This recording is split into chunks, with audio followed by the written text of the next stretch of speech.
안녕하세요. 한국도로교통공단 소통하는 교수 김세나입니다. 오늘은 무단횡단에 대한 말씀을 드리려고 하는데요. 무단횡단 사람들 보통 이유가 횡단보도가 멀어서 또는 급해서 이런 이유로 되거든요.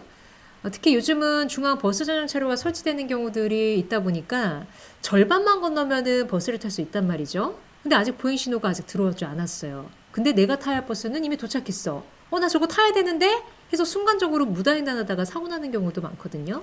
자, 여하튼 무단횡단한 사람들의 배경에는 별일 없겠지, 사고 안 나겠지, 그리고 운전자가 날 보겠지라는 심리가 내재되어 있습니다. 그런데 이런 판단은 잘못된 판단일 뿐더러 특히나 운전자가 나를 보겠지라는 생각은 정말 착각일 때가 많아요. 제가 사고 사례를 보여드릴 건데요.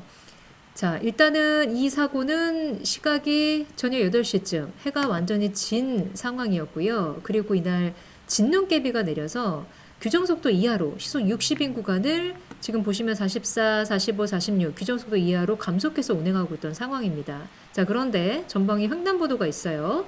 그리고 차량 신호는 녹색입니다. 정상 진행 신호죠. 그리고 전방에 사람 있나요? 아무도 없죠. 그래서 이 횡단보도를 높지 않은 속도로 감속해서 지나가는데 갑자기 우측에서 무단횡단하는 사람이 갑자기 훅 튀어나왔어요.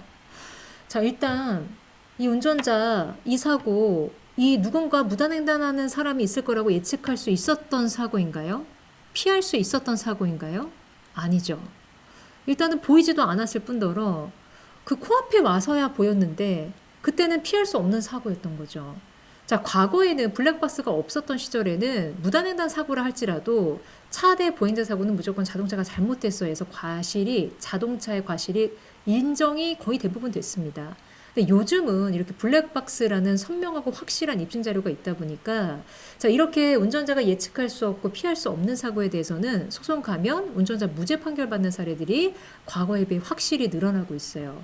게다가 운전자가 무죄 판결을 받잖아요. 그러면은 그 이전에 자동차 보험에서 치료비 대줬다 할지라도 소송을 통해서 부당이득 반환 청구 소송이라든지 이런 소송을 또 자동차 보험사에서 합니다. 그러면 모두 다 돌려받을 수 있게 돼요. 치료받은 돈 다 몽땅 내줘야 돼요. 게다가 자동차 보험은 건강보험으로 치료할 때랑 달라요. 수가가 달라요. 그래서 더 많은 돈을 뱉어내야 되는 상황이 되기도 하고 본인도 크게 다치고 이런 결과들을 초래한다는 거죠.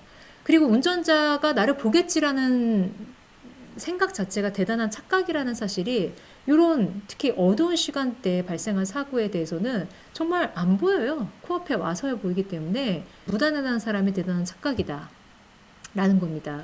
자, 사람의 시야 행간은 이렇게 크다라는 거고요. 자, 무단횡단 사고 사례 두 번째 사례를 보여드릴 건데요. 자, 이 블랙박스 차량은 좌회전할 예정입니다. 지금 보시면 좌회전하려고 저 앞으로 가고 있고요. 저 전방에 횡단보도에 보행 신호가 켜져서 보행자들 길을 건너고 있던 상황이거든요. 그리고 좌회전 차량은 좌회전 차로 앞으로 쭉 이동하는데 갑자기 차와 차 사이에서 누군가 훅 튀어나오면서 사고로 이어졌어요. 이 사고 역시도 예측할 수 있었던 사고인가요? 아니죠. 피할 수 있었나요? 아니죠. 차와 차 사이에서 갑자기 보이지 않던 보행자가 훅 튀어나오면서 사고로 이어졌잖아요. 자, 이 사고는 실제로 소송을 갑니다. 많이 안 다쳤을 것 같지만 차량 속도도 높지 않았거든요. 넘어지면서 차에 부딪히면서 좀 많이 다쳤어요. 14주의 진단을 받으셨고 마비 증세도 좀 오셨고 해서 총 치료비가 4천만 원이 좀 넘게 들어갔던 상황이에요. 근데 이 운전자가 소송을 갔고 소송에서 운전자 무죄 판결을 받았습니다. 그리고 보험사에서는 채무 부존재 확인 소송을 냈고 그게 승소해서 결국 지금 치료받은 4천만 원이 넘는 돈 다 토해내야 되는 상황이 온 거예요. 본인도 굉장히 크게 다치고. 그러니까 결국 무단횡단의 잘못된 선택이 이런 결과들을 초래한다는 거고요. 자, 이 사고 같은 경우는 특히나 차와 차 사이에서 툭 튀어나오면서 사고로 이어졌죠. 자, 그 행위에 대해서 도로교통법에서 금지 조항이 있습니다. 도로교통법 제10조 도로의 횡단 사항을 보시면 보행자는 차와 노면 전차의 바로 앞이나 뒤로 횡단하여서는 아니 된다라고 명시하고 있어요. 이거 개정된 지 얼마 안 됐습니다. 2018년 3월에 개정됐고 결국 앞서 보셨던 사례처럼 차와 차 사이, 차와 앞이나 뒤에서 툭 튀어나오면은 서로 간에 보이지 않던 보행자가 튀어나오고 보이지 않던 차가 갑자기 나오고 하면서 사고로 이어지는 경우가 많아졌기 때문에 결국 법으로 하지 말라고 지정이 된 거고요. 선생님들 무단횡단으로 인정되는 사례들 정리를 해보면 횡단보도가 아니고 즉 주변에 뭐 횡단보도나 육교나 지하차도나 도로를 횡단할 수 있는 저 보행자를 위한 시설이 있었음에도 불구하고 횡단보도가 없는 곳에서 횡단하는 거 무단횡단이고요.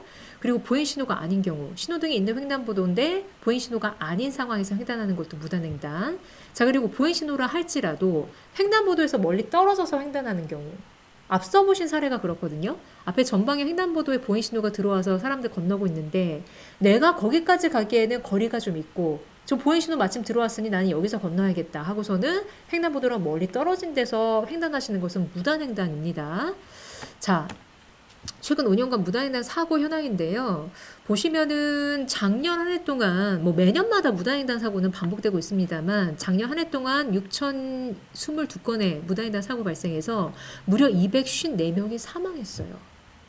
자, 이렇게 무단횡단이란 위반은 도로에 운전자들이 특히 예측할 수 없는 환경을 만들기 때문에 시야의 한계나 사각지대와 결합하면서 피할 수 없는 사고로 이어지는 경우들이 있고 특히나 무단횡단은 일단 위반 행위이기 때문에 이 위반 행위가 나로 하여금 크게 다치게 하거나 아니면은 되돌릴 수 없는 돌이킬 수 없는 죽음으로 몰고 갈 때도 있고 그리고 제대로 된 피해 보상도 받지 못할 경우도 요즘은 많아졌다고 말씀을 드렸습니다. 물론 모든 무단횡단 사고가 다 운전자가 100% 무죄 판결되는 것은 아닙니다. 운전자가 뭐 과속 상태였거나 길이 좁은 도로였다거나 아니면 무단횡단하는 사람이 훤히 이제 보이고 예측할 수 있는 환경이었다. 그럴 경우에는 운전자 과실이 인정되기도 하지만 여하튼 무단횡단이라는 위반은 다른 운전자에게 예측할 수 없는 환경을 만들기 때문에 그래서 사고로 이어진다는 겁니다. 자, 보통 무단횡단하는 사람들 마음이 급해요. 빨리 가고자 하는 그래서 후다닥 보통 한쪽 방향만 보고 가다가 사고 나거든요. 급하면 사고 납니다. 이 위험한 도로에서는. 따라서 항상 도로에서는 멀리 돌아가더라도 안전한 길을 선택하시는 올바른 선택하시길 부탁드리겠습니다. 자, 오늘 아하도로도법은 여기까지 하겠습니다. 저는 다음 시간에 뵙겠습니다. 감사합니다.